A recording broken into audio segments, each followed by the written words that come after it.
Hi friends, I'm Isaac, the children's pastor at Trevecca Community Church, and we are so glad you are joining us today to discover what God has to say for us. Each week we'll be streaming our service live from the sanctuary just for you. Come along with us as we discover who God is and what God has to say for us.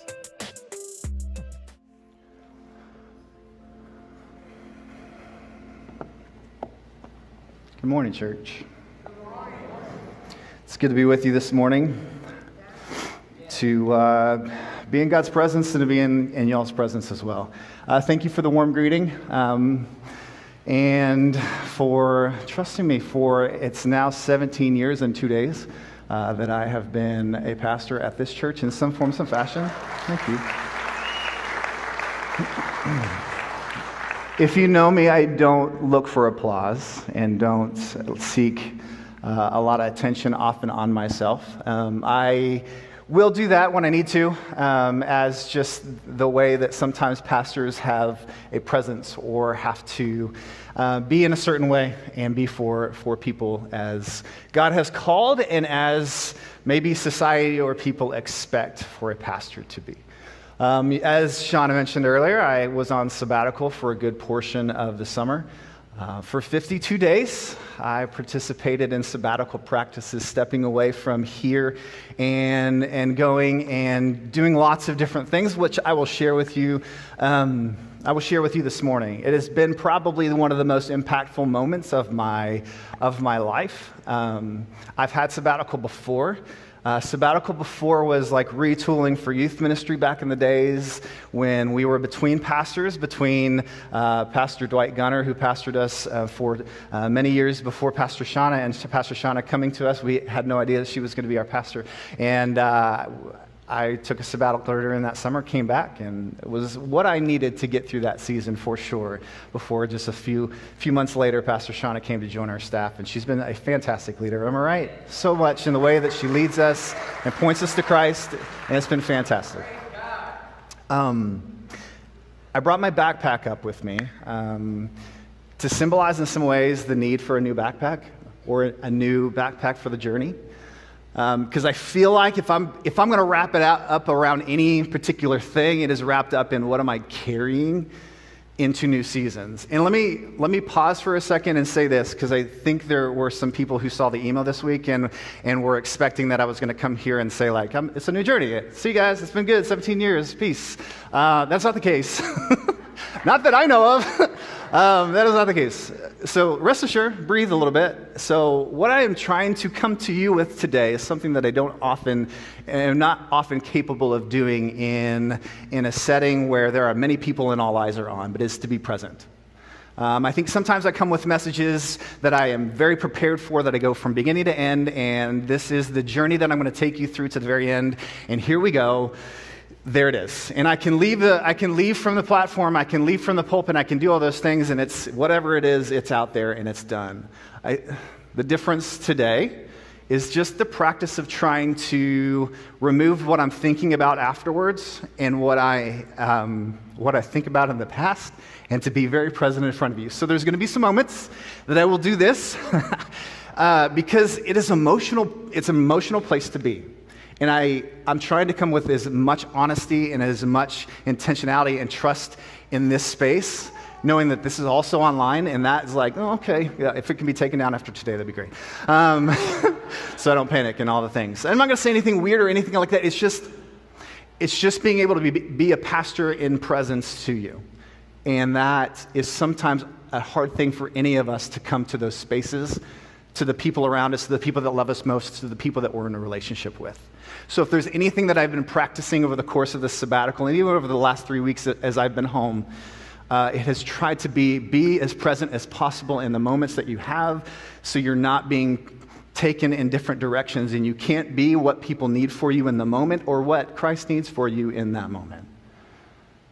I'm going to do my best to communicate all of that, and I think some of it's going to be like, I don't know what he's talking about. And maybe some of it hits you right here, and you're like, I've been there, I know that, I'm there, I'm with you. For wherever you find yourself in that space, the peace of Christ be with us in those moments. And I'm glad you're here. So I needed a backpack because the old one I felt like I was carrying was not sufficient enough for the journey ahead. My sabbatical journey for a moment attempted to, for me, was this practice of showing up, of paying attention, of telling the truth, and not getting attached to the results as God showed up in those spaces. And so I practiced that over and over again through 52 days and more of what it is to show up and pay attention and tell the truth and not get attached to the results of what God may do in that space. And at times it was a tough space to be in. At times it didn't make sense. At times my family was like, what is he doing? Who is this guy?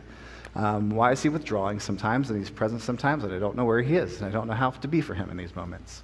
So thank you to my family for walking with me in that space.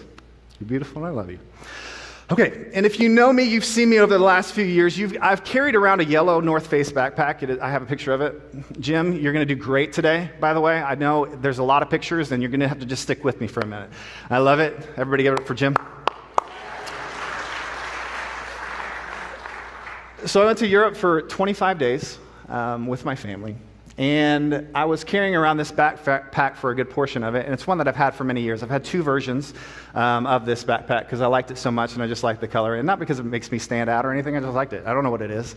And so I've had two of these over the course of the last 4 or 5 years. Anyway, I brought this with me. That's my son Carter. He's 13, walking with me. We're at the Seven Sisters, I believe, in southern England. We're on a hike. This was a 10-mile hike, and it was quite a grueling hike that I did not think the boys were going to make it on, and we did. So it was good. But I had this backpack with me, and like I said, I had 52 days of sabbatical, 25 days in just going through Europe. And at the beginning of our trip, there was a zipper on this backpack that began to unravel a bit. It was just started off real small as the sabbatical journey began, and as I kept zipping and as I kept hauling water and as I kept pouring and putting all the valuable things that I needed within that space and within that bag, it began to break. And about halfway through my sabbatical, it started to really just not zip up anymore. And when you wear it every day in European cities, 20,000 steps per day, through narrow streets and public transit as you're throwing it here and there through that journey, it met its match at the Trevi Fountain in Rome. Trevi Fountain, I do have a picture of that. You can throw that up there for just a moment there, Jim. Trevi Fountain is a Baroque period fountain, Baroque style. I don't remember what that means. I just threw it in there for color for anybody who needed some further description on it. It'd sound cool too. But if you know, you know.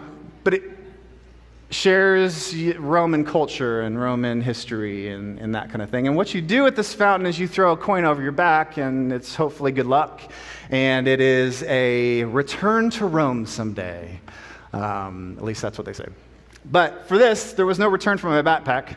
And there was no good luck because this backpack that I had been carrying was unraveling. It was not something that I could securely keep anything in anymore. The documents that I had, the passports, the money, I am literally nervous for the sake of someone coming in and grabbing something and taking things away from me. So I'm wearing the backpack as I'm going through Rome on my chest. And you're like, no one's going to get my backpack today, you know?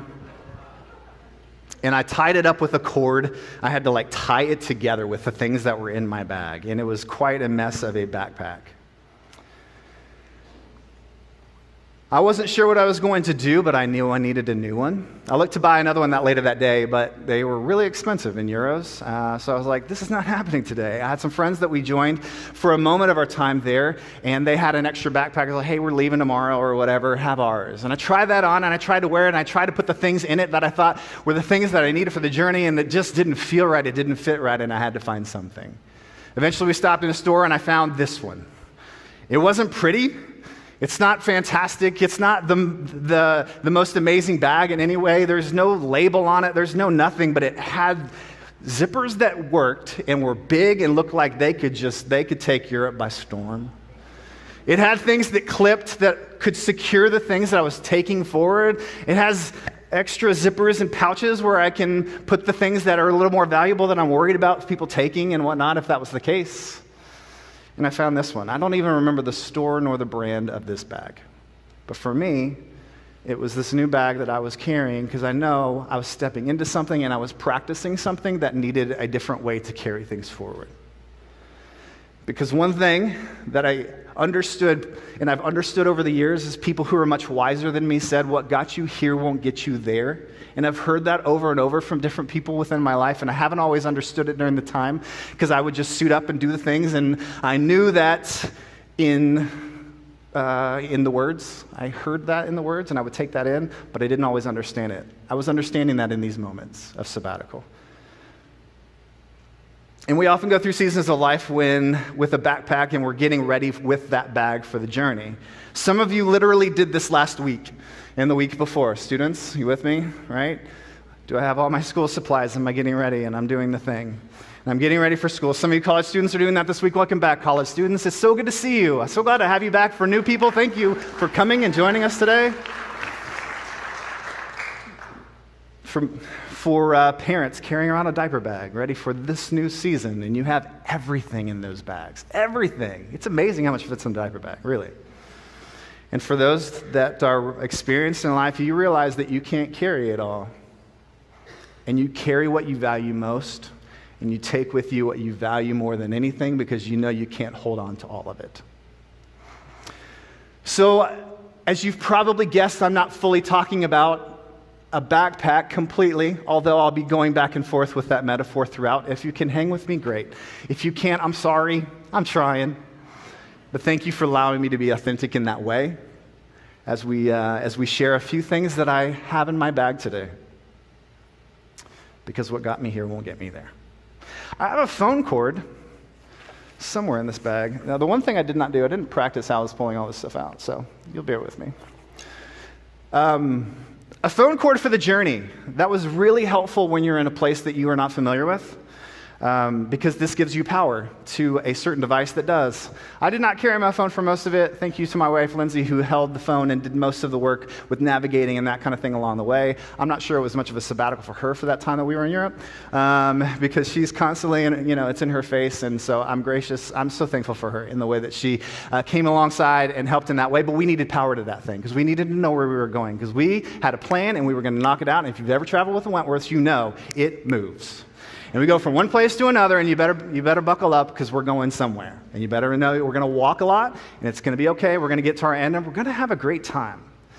But this cord represents a couple things. Charging what I needed, keeping power to the thing that is keeping me guided and fresh and in front of me, thanks be to God, and giving us the adequate direction. This image of John 15, remain in me as I am you, and you will bear much fruit. This is that bearing of fruit that I am remaining in you through the season. This is representative of that vine for me as I choose to follow him in everything I do. One of our sabbatical started as we're crossing from Nashville and we're going over to London, and we drop into London Heathrow, and with that we're going to explore that for a couple days. We're excited, we're wide-eyed, we're like, here we are, the first time for the boys being overseas, and or second time, but like first real big thing, right? And so they're there, and like we're just excited, and we knew that the next part of our transportation was getting away from the airport. The thing that we were using to get away from the airport was a rental car. Okay. I don't know if you've looked up or typed up anything ever before about what you should do and not do in London. One of the things that's on that list is you should think about not driving. Don't drive. We caution you, particularly Americans, because opposite side of the road, opposite everything. And so don't do that. But I'm a real good driver, and I felt confident. I felt that, we reserved an automatic vehicle, so I was like, we're good. Like, yeah, we're on the opposite side of the road, but we'll be fine. So we get to the rental car place, and I'm saying, yeah, I got my automatic car, right? No, you have manual transmission for the next 5 days. Anybody driven a manual transmission vehicle? Some of you younger are like, I don't know what you're talking about right now. Luckily, for the first 10 years of my life, I did. And so it was somewhat comfortable for me, except for the fact that you're on the opposite side. You're shifting with your left hand, and you're trying to drive in new spaces and territories and all that thing through narrow roads and whatnot. So, I mean, it was a little nerve-wracking at first, but we got the hang of it, and we got going, and we were driving and all those things, and we made it through without a scratch or dent or nick on the car through 5 days of driving, and it was fantastic. My family, however, has nicks and scars and bruises and dents in their souls that insurance did not cover.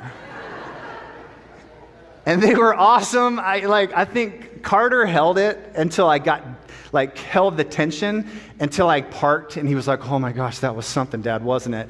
Lindsay put her foot into the floor of the car several times of like, brake, there's a car, you're so close, you're so close. She was so great, but so stressed. We really did start sabbatical in a way that just brought all the chaos with us. Oh, and Ben was like, hey Dad, could you stop shaking the car back and forth, like with the way you're shifting and rocking? I'm about to throw up in the back. That was all I was concerned about. At least it seemed that way, bub. But it seemed to be that I was bringing this world that I was trying to step away from and breathe from back into the chaos of everything as we hopped in this car and we started driving around. So I knew something needed to change there, and we stopped driving cars and just dealt with the public transit for the next little bit. I spent a lot of time in this book journaling, more than probably I've ever journaled in my life.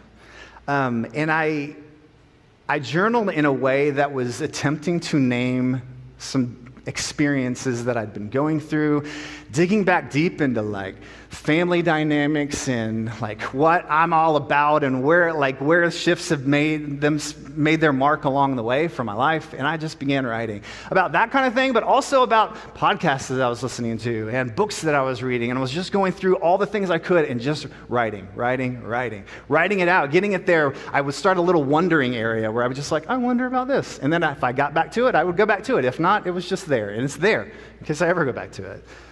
But I had this practice of beginning to name things. And my mind goes back to Adam as he's been created. Hey, Adam, in Genesis chapter 2. And God creates him and says, hey, I want you to do all these things, rule over all these things, and I want you to name animals.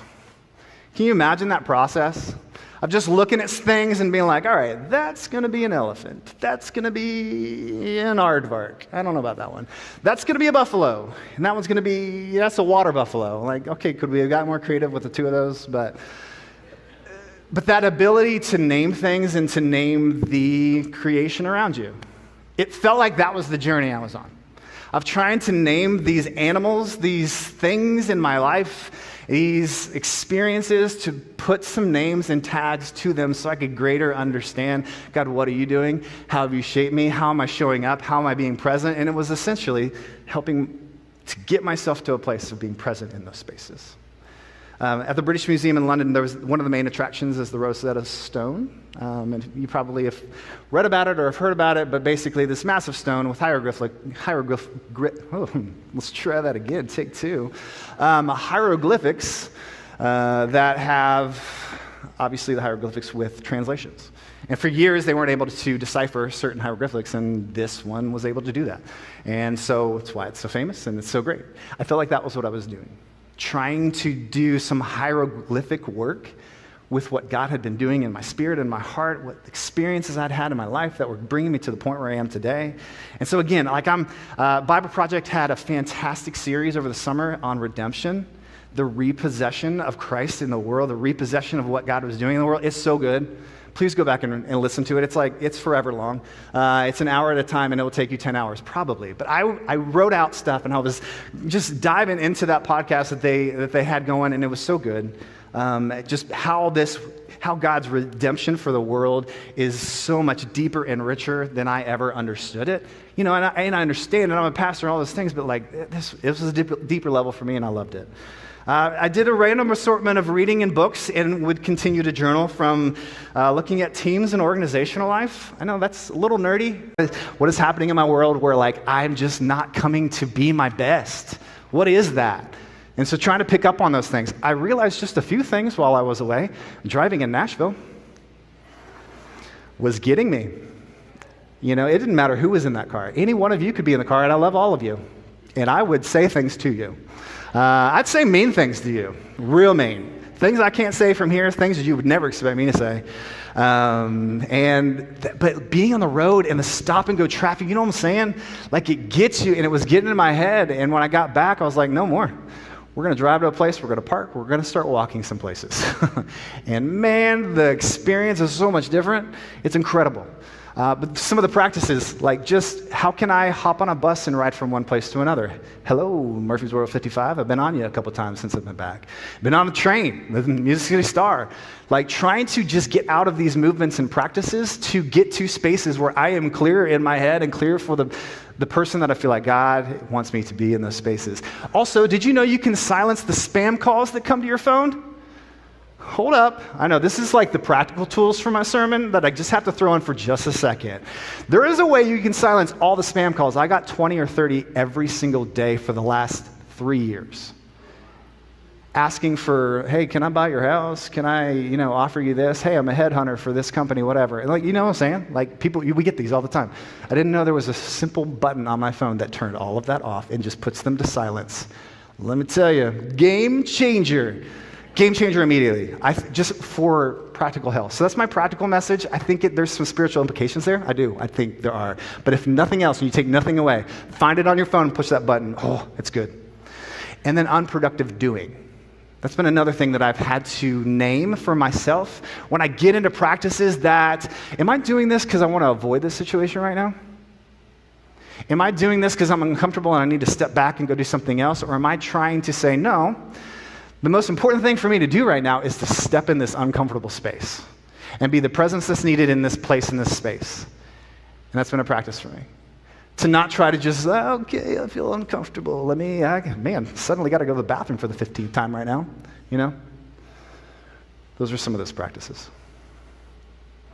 And just knowing that we deeply need Sabbath practice in our world. We go too hard, we go too fast, we go to everything where we can't reset and recharge and just have those moments when there isn't something. I know I do it in my family. I know we're trying to get beyond that. I know our culture is just on fire for that, of just like go, go, go, go, go. For what? For the detriment of us, for the detriment of our world, for the detriment of creation care, for all of those kinds of things that we are not paying attention to that are killing us. God instituted sabbatical practice on purpose, and then there's bigger practices of that with year of Jubilee, and I won't even talk about that right now, but there are these practices that were set up through Scripture that are saying, hey, there are times when we need to rest, and we need to give it a rest. I'm just reminded of that through my practices. My water bottle, just that I've kept this one alive somehow for a decade. Where's Craig? Craig Shepard. This came from the program like you run of what it was like 10 years ago. This is the one I've kept around. Now, I've had to replace the top of this bottle several times because it breaks. But the nourishment that we all need, the nourishment that I needed, this represents that, of making sure everywhere we went in Europe, I was like, I need water first and foremost. One, because they're going to charge me a lot when I ask for it somewhere else. Because I know they charge Americans more money. It happens. It's fine. But for me, making sure that we had this with us, for nourishment, for hydration, to take care of us. Thanks be to God.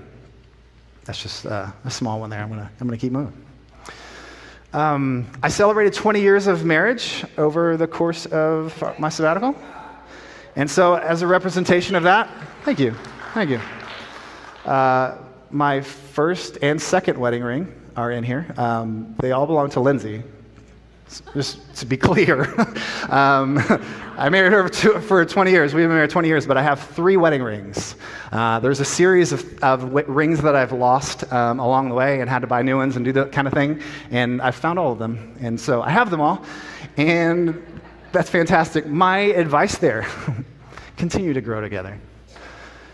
Continue to find the things that bring you life together and spend time walking and talking and having conflict and all the things, because it's a beautiful thing. And though it's not always perfect, that's the thing that keeps that kind of relationship going. And I'm grateful for it. It's not lost on me how incredible that is and how it's not as well valued in our society in all the ways. And I don't even say that to say, hey, look at me and I'm sorry about your situation or anything like that. I'm just saying how much we value and need to value all of these relationships.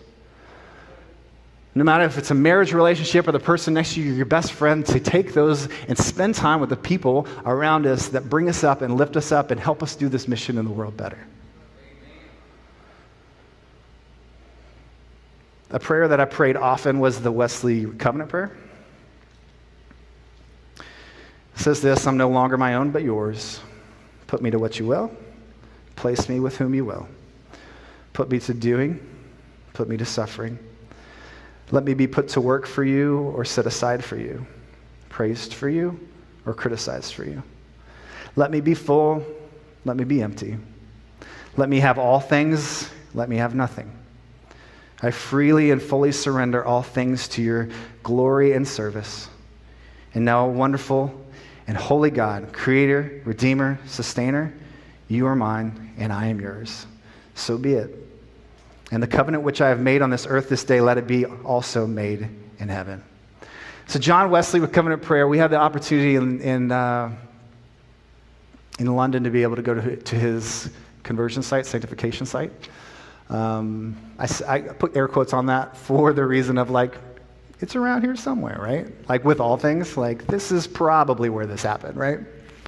But we do have a picture of it. I have a picture of Ben hanging out by the area. And it was just impactful to know that like one man's conversion experience in some ways that deeply warmed his heart and set him forward has shaped a generation of Christians in the world.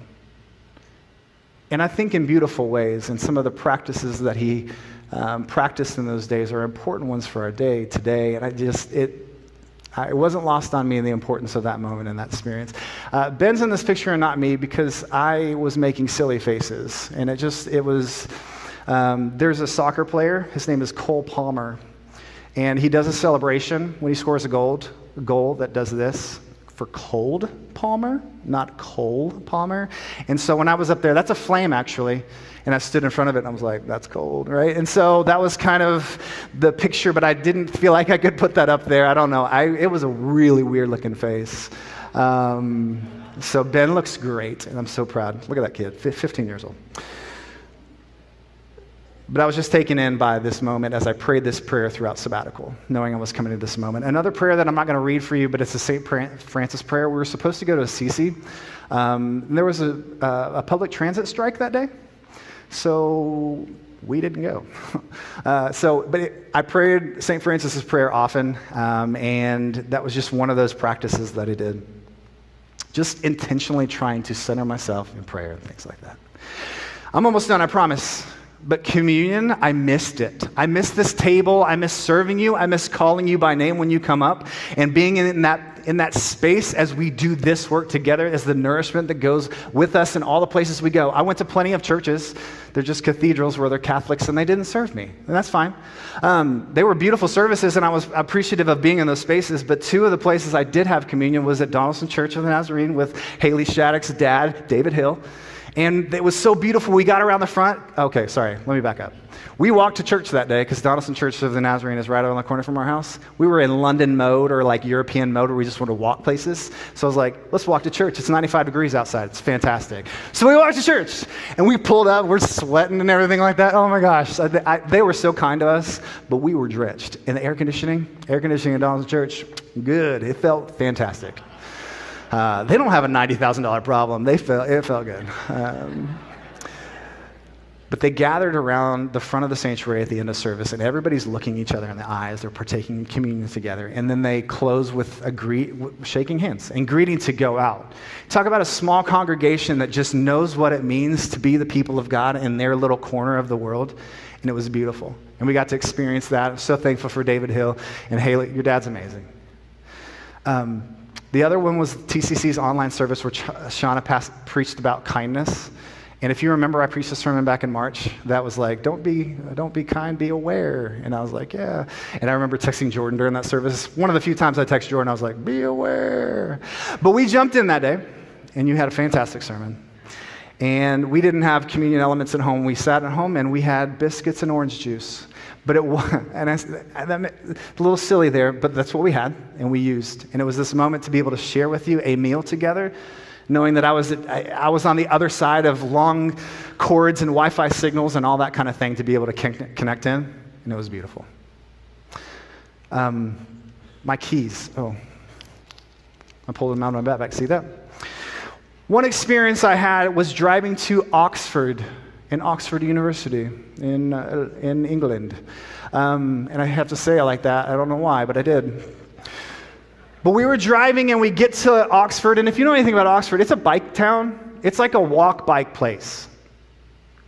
And we get there and we're driving, because that's our mode of transportation. I'm not going to rent 4 bikes for all of us to go riding and biking around there. So we were trying to get to a market. It was later in the day, and I was trying to get over there, so we're driving and following Google Maps. This is where Google Maps somewhat failed me. So we get to the market, we get out, it's closed. We don't have this market that we can go to eat food, we're hungry, all the things. And so then we decide, okay, we need to find our way out of here. Well, I see a car up ahead. I'm like, I should probably just follow that car because they're going somewhere. So they go, I follow them, and they disappeared. I don't know where they went. I think they actually turned right. But I'm at this intersection. I see some people walking across. I'm like, okay, but I can't see left or right. When you're in another country and you're driving on, well, in London in particular, or in England, you are on the opposite side of the road. So the easy turns are the left-hand turns. Like our right-hand turns, those are the easy turns. You go across traffic with our lefts, but you go across traffic with their right. So I'm thinking, I'm just going to go the easy way here and do a turn that's comfortable because I'm still somewhat learning and I don't want to freak everybody out. I make this right-hand turn. I pull out onto this road. And I just see a sea of people. I'm not on a road, and I can't turn back because I got people walking behind me. I have to drive through the city of Oxford very, very slowly through this sea of people because I have a stick shift. I can't back up. It was an intense moment of just like, oh dear Lord, I hope there's an end to this quickly. You know, and you're in these spaces, and I'm in another country. Like, I don't know what their rules are. I don't know if all the SWAT team's going to come on me right now because I think I'm going to mow some people over. Like, I didn't know. Like, I'm freaking out. I try not to think about that. I'm thinking about that now, and that could have been super traumatic. Wait, that didn't happen. But I knew I just had to go slowly through this, and you just saw the shame just turning in on you, like, what are you doing? This car driving through all these spaces, and there are people shopping and hanging out, and people are just like not moving for a second and just looking at you. And I mean, it was torment, and it felt like a whole mile of this. I don't think it was that long, but I get to the end of it, and I just so desperately wanted to be out of it, and this police officer comes and knocks on our door. What are you doing? I don't know what that accent was. What are you doing? I'm just going to go straight. I'm not going to try to do any kind of British accent here. You know you can't drive on this. Are you crazy? All the things. It's the guilt. It's the shame just being poured out there. And I said, I know. I'm just trying to get through. My map took me through here, and I'm just trying to find a parking space so I can get out and just be able to park my car and then get out of the situation because all the eyes are on you, and it's intense. And I have this police officer that I don't know if I'm going to jail. I don't know what he's going to do, and he's yelling at you. And the whole time, another guy walks by. He says, "Give him a ticket." And it's like pouring it on even more, which now is a joke in our house when something goes wrong. We're like, give him a ticket.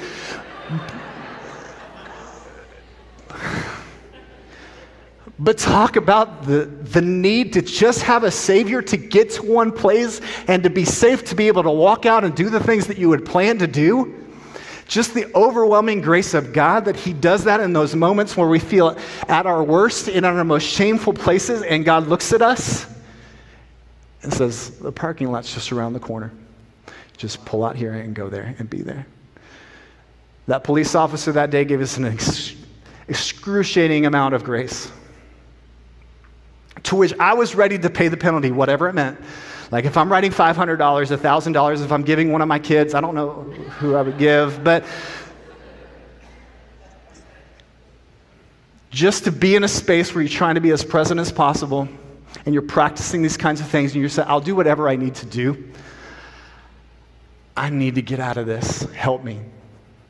Just the reminder of God's grace, even after 17 years of ministry here, even after years of just life with Christ, that you can be reminded of the goodness of that kind of grace in our life, and that's powerful. I'm wrapping it up, but My last is my shoes. Yeah, like those. Lizzie bought these shoes for me before we went because we knew we were doing a lot of walking. 850,000 steps, 400 miles. When I wasn't on a plane, train, bike, bus, whatever it may be. And then, Jim, you can scroll through a few of the pictures, just churches and places we went. 8 countries, different understandings of the world that God so loves.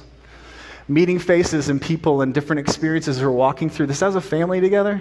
Being able to do that together was such a gift. Thank you, church. Thank you. Seriously. Hikes at Radnor Lake, the Blue Ridge Mountains of North Carolina with my buddy Andrew Crimmins. Beaches of South Carolina, hanging out with the Gunners on a Gunner vacation weekend. Just soaking in the beauty of His creation. We covered a lot of ground in my sabbatical journey. And I was very aware of the presence of God through all of it. Reminded of the story in Luke chapter 24 as 2 men are walking along the road from Jerusalem to Emmaus, and Jesus pops up. They don't know it's Him. And they're just walking and talking. Didn't you just see what happened in this city? Everything they went through in Jerusalem. This man named Jesus, he came, he was preaching, he did all these miraculous signs and things like that. Well, they killed him. And they put him in a tomb, and I don't know, something happened. The disciples stole his body. I don't know, but it's crazy. You should have been there. He was. But he's walking with him, and they finally get to Emmaus later that night, and he's going to go on and continue on that journey. Yet they're like, no, stay. And so Jesus stays with them, and they begin to break bread together. And it was in those moments, as we read in Scripture in Luke chapter 24, that their eyes were open and they see that Jesus is with them. I don't know that I ever experienced moments over sabbatical where I just didn't feel like Jesus was with me through that time. Thanks be to God. But I know there are those spaces where people feel like they're walking roads alone without His presence going with.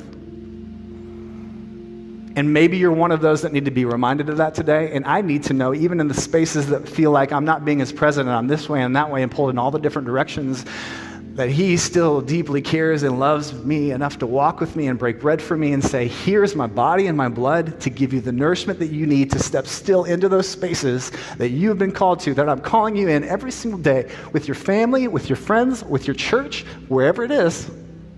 To step into those moments as faithfully and confidently and securely as you can, to walk into that and be the man that I have called you to be in those spaces.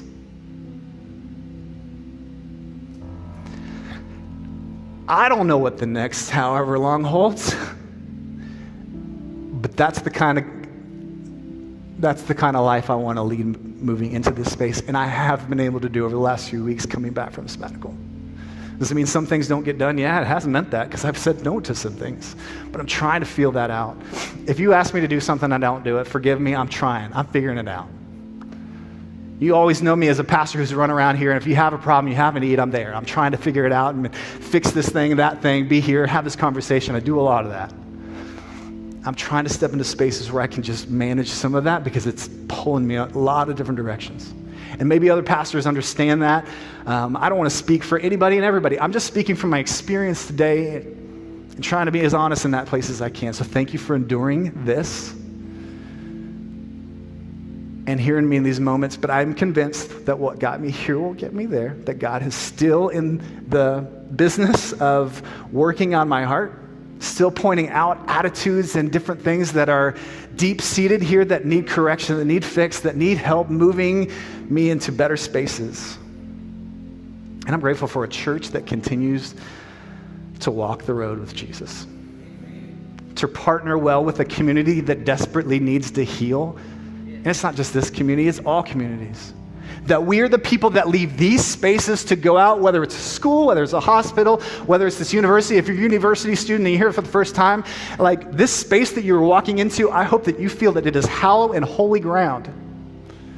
That whatever fear, whatever thing you bring into this space as you start, maybe you're a freshman, maybe this is your last year, that you are doing the work that lives into the presence and love of Jesus Christ that is taking you, transforming you, and shaping you to what is next for you.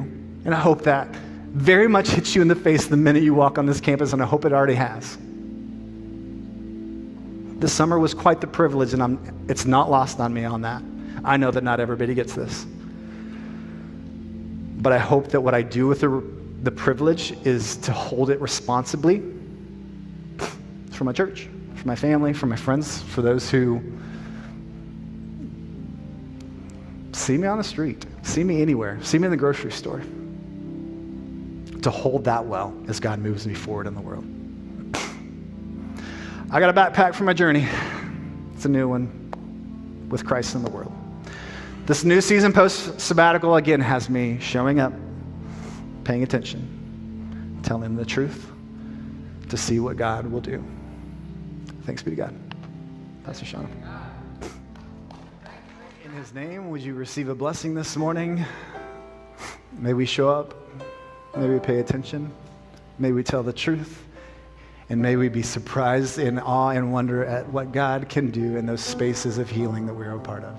Go in peace. Thanks be to God. Thanks for tuning in. Remember, you can always join us in person in our sanctuary, 10:30 on Sunday mornings, live on our YouTube channel or on our sermon podcast. If you'd like to give, you can do so at trevecca.church/give. All of our other resources can be found on our website. However you choose to engage, however you choose to join us, we are grateful for you, and you are loved.